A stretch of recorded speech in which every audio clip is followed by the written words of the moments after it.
A reading from the Holy Gospel according to Luke. Tax collectors and sinners were all drawing near to listen to Jesus, but the Pharisees and scribes began to complain, saying, "This man welcomes sinners and eats with them." So to them Jesus addressed this parable. A man had 2 sons, and the younger son said to his father, "Father, give me the share of your estate that should come to me." So the father divided the property between them.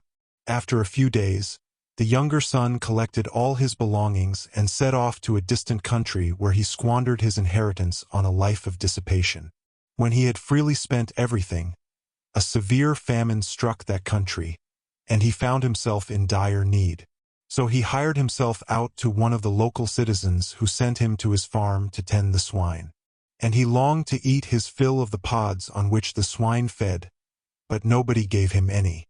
Coming to his senses, he thought, "How many of my father's hired workers have more than enough food to eat? But here am I, dying from hunger. I shall get up and go to my father, and I shall say to him, 'Father, I have sinned against heaven and against you. I no longer deserve to be called your son.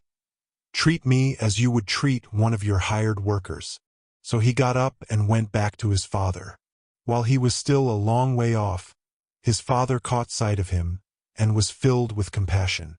He ran to his son, embraced him, and kissed him.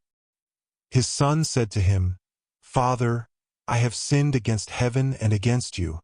I no longer deserve to be called your son.' But his father ordered his servants, 'Quickly bring the finest robe and put it on him. Put a ring on his finger and sandals on his feet. Take the fattened calf and slaughter it. Then let us celebrate with a feast, because this son of mine was dead and has come to life again. He was lost and has been found.' Then the celebration began. The Gospel of the Lord.